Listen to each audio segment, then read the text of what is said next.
کیسا ہے نور چھایا مدنی مذاکرے میں، کیسا ہے نور چھایا مدنی مذاکرے میں، کیسا ہے نور چھایا مدنی مذاکرے میں، ہر دل ہے جگمگایا مدنی مذاکرے میں، ہر دل ہے جگمگایا مدنی مذاکرے میں۔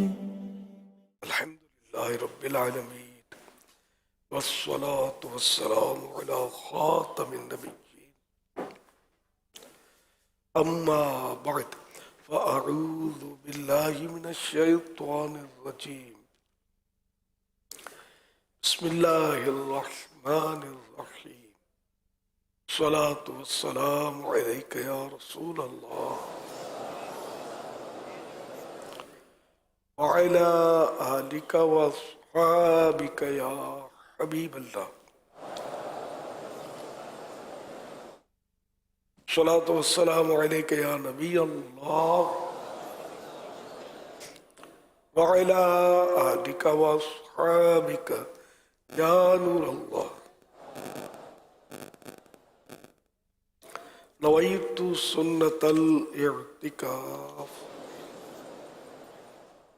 جب کبھی داخل مسجد انہیں سعادت پائے اعتکاف کی نیت ضرور فرمائے۔ نیت دل کے ارادے کو کہتے ہیں، دلی میں نیت کر لیجیے میں نے سنت اعتکاف کی نیت کی، آپ معتکف ہو گئے۔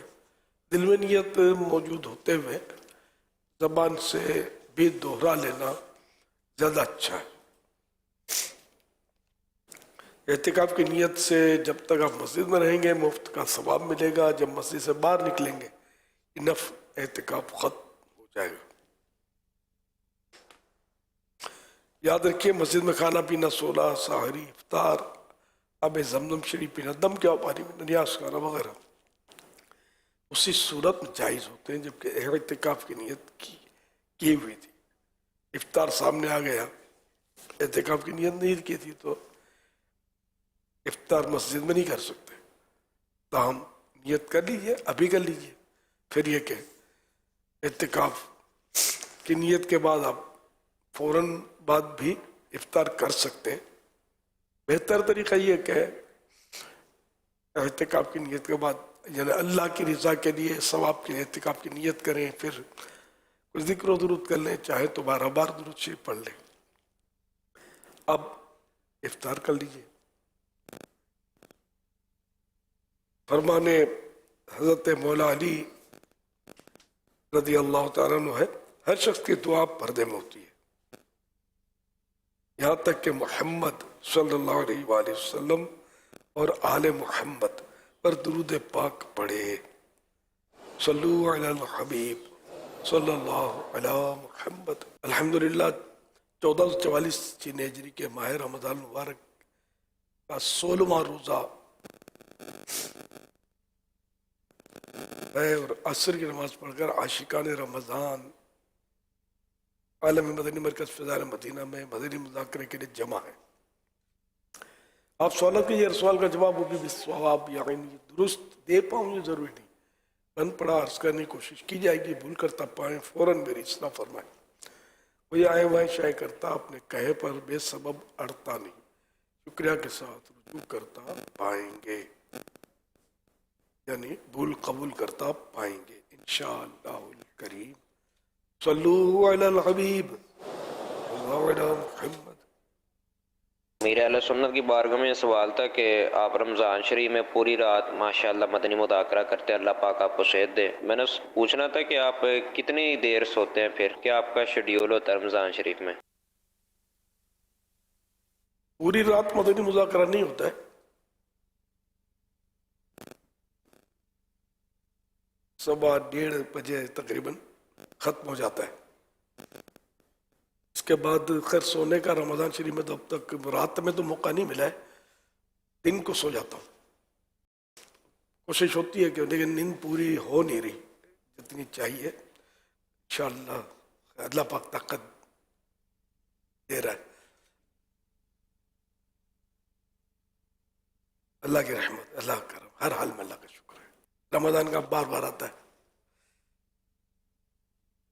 لیکن میں سوچتا ہوں یوں اچھا سوتا ہوں، ایسا نہیں کہ نہیں سوتا، بغیر سوئے تو ویسے عام آدمی چل بھی نہیں سکتا نا۔ میرے اہل سنت کی بارگاہ میں عرض ہے کہ جنت البقیع میں ہم نے سنا ہے علماء سے کہ کم و بیش 10,000 صحابہ کرام کے مزارات ہیں، تو اس کا رقبہ بظاہر اتنا بڑا لگتا تو نہیں ہے، تو یہ ممکن ہو سکتا ہے کہ اتنے صحابہ کرام اور دیگر لوگوں کی بھی قبریں وہاں بنتی ہیں، تو اس حوالے سے کچھ مدنی پھول ارشاد فرمائیں۔ کبھی پیمائش تو کی نہیں ہے، کتابوں میں لکھا ہے کہ 10,000 کم و بیش صحابہ کرام وہاں آرام فرما ہے۔ میں تو اندر گیا بھی نہیں کبھی جنت البقیع میں، اب تو کافی توسیع ہو چکی ہے۔ اب جو بزرگوں نے لکھا ہے تو مان لیا جائے کہ قبر جتنی جگہ گھیرتی ہے اور عام ہمارے مکانات جتنی جگہ گھیرتے ہیں، ظاہری طور پر فرق تو ہے نا۔ صلو علی الحبیب صلی اللہ علی محمد۔ میں آپ کا مدنی چینل روزانہ سنتا ہوں اور آپ کی اچھی باتوں پر عمل کرتا ہوں۔ آپ میرے لیے دعا کر دیں، اللہ پاک مجھے اولاد کی نعمت سے نواز دے۔ آمین۔ اللہ پاک نیک اولاد عطا فرمائے، استقامت پہ دے آپ کو، مدنی قافلے میں بھی سفر کرتے رہیں۔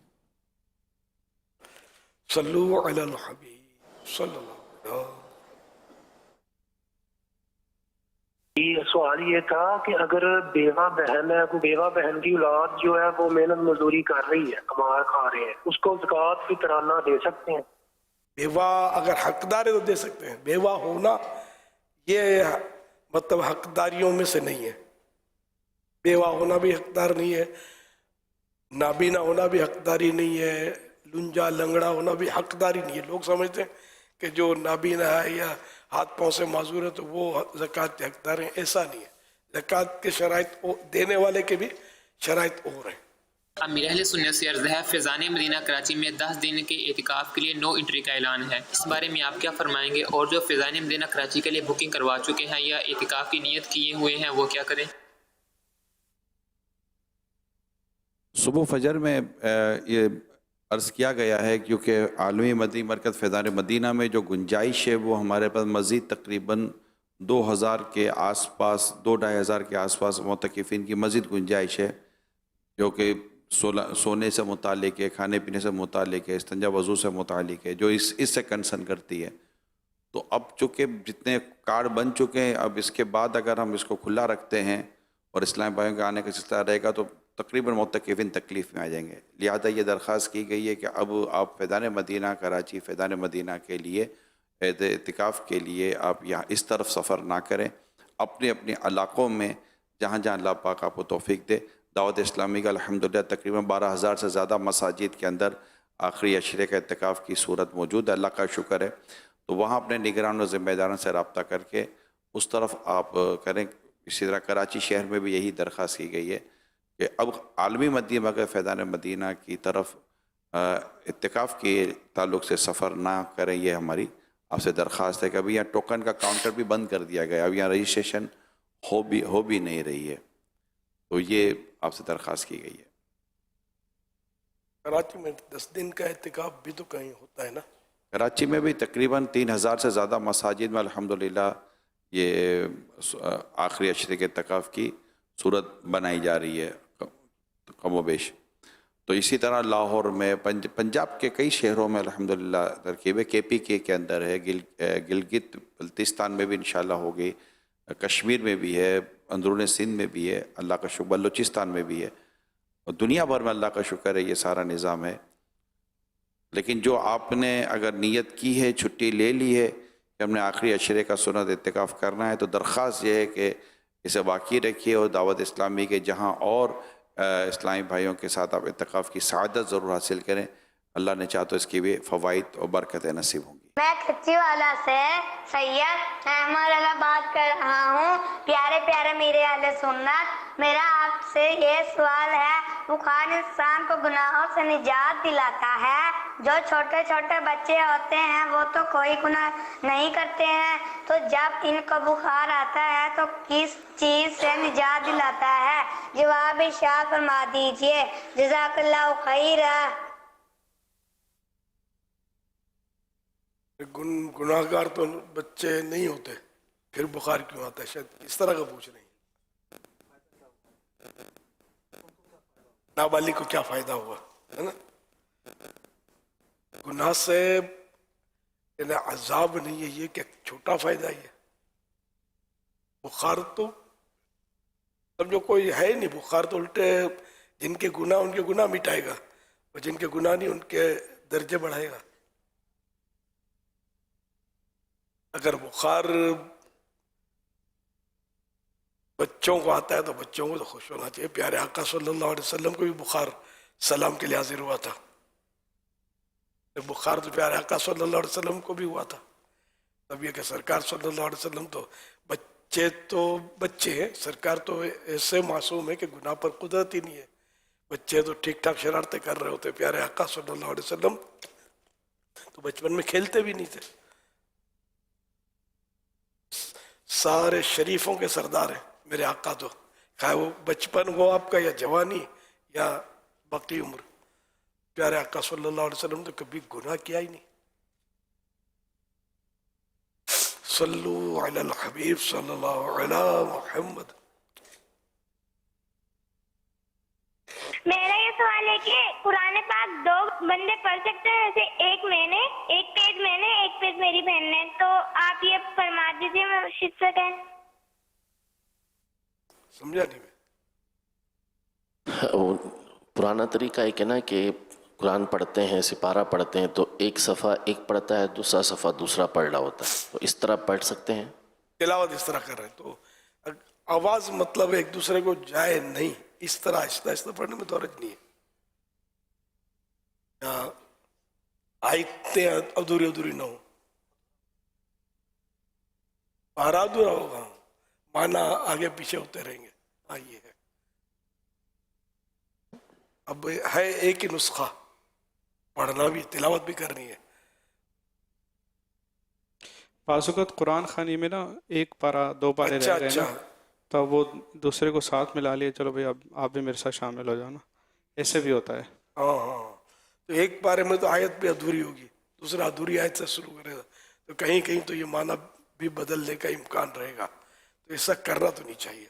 یہ ہو سکتا ہے جیسے کہ ایک پارے کے اتنے رکوع یہ پڑھے, اتنے رکوع یہ پڑھے, یوں تقسیم کر دی جائے, تو 2 پاروں میں سے دیکھ کر پڑھے. ایک پارا پڑھے, کس پارے میں سے پڑھے. قرآن کریم مسجدوں میں تشریف فرما ہوتے ہیں تو وہ لے لے. صلو علی الحبیب صلی اللہ علیہ وسلم. روزے میں جو لوگ ٹی وی دیکھتے ہیں کیا ان کا روزہ ٹوٹ جاتا ہے؟ روزے میں جو ٹی وی دیکھتے ہیں تو ان کا روزہ ٹوٹ جاتا ہے کیا؟ ابھی روزے میں تو ہم ٹی وی پہ سب لوگ بیٹھے ہی ہوئے ہیں. ٹی وی پر گناہوں بھرا پروگرام دیکھنا, یہ روزہ ہو یا نہ ہو گناہ ہے. پھر روزے کی حرمت کی وجہ سے اس میں گناہ کی شدت بڑھ جائے گی. کیوں؟ مطلب اس گناہ کرنے سے روزے میں مطلقاً گناہ کرنے سے کراہیت اور نورانیت چلی جاتی ہے روزے کی. چاہے وہ ٹی وی کے ذریعے گناہ کرے یا کسی اور ذریعے. تو ٹی وی پر عام طور پر گناہ بھرے پروگرام ہوتے ہیں. مدنی چینل پر الحمدللہ نیکی کی دعوت ہوتی ہے جو اس وقت بھی جاری ہے. تو یہ دیکھنا جو اس وقت ہم دیکھ رہے ہیں مثلا, یا جو بھی شریعت کی باتیں بتائی جاتی ہیں, تو یہ تو سب مدنی چینل پہ جو کر رہے ہیں تو ثواب کا کام کر رہے ہوتے ہیں. تو روزے میں بھی ثواب ملے گا, رمضان میں ثواب زیادہ ملتا ہے. صلو علی صلی اللہ علی محمد. اگر تھوڑی دیر کے لیے بھی مسجد میں حاضر ہوں تو کیا نفلی اعتکاف کی نیت کی جا سکتی ہے؟ جی ہاں, 1 سیکنڈ کے لیے بھی اگر کوئی آتا ہے تو اعتکاف کی نیت کرے گا, ثواب تو ملے گا جتنا مسجد میں رہے گا. آخری عشرے کے جو آخری عشرے کا جو اعتکاف ہے اس کا کیا حکم ہے؟ آخری عشرے کا جو اعتکاف ہے اس کا کیا حکم ہے؟ کیا حکم ہے؟ ہاں اچھا مسئلہ کیا ہے اس کا؟ رمضان شریف کے آخری عشرہ نے آخری 10 دن 21ویں شب سے جو شروع ہوتا ہے تو وہ سنت موقدہ علی الکفایہ ہے، یعنی بستی کے آبادی کے کچھ لوگوں نے کر لیا تو سب پر سے سنت ادا ہو گئی، ایک نے بھی نہیں کیا تو سب سنت کے ترک کرنے والے ہوئے۔ کیا معتکف مسجد میں سر پہ تیل، بالوں میں کنگھی اور ناخن وغیرہ کاٹ سکتا ہے؟ کاٹ سکتا ہے، لیکن یہ کہ اگر وضو خانہ مسجد کے یعنی فنائے مسجد میں اندر میں تو وہاں کرے، مسجد عین مسجد جو کہلاتی ہے جہاں نمازیں پڑھتے ہیں ہم، تو وہاں نہ کرے کہ وہاں پھر بال اڑیں گے، تیل گرے گا، دھبے ہوں گے، تو یہاں بچنا چاہیے۔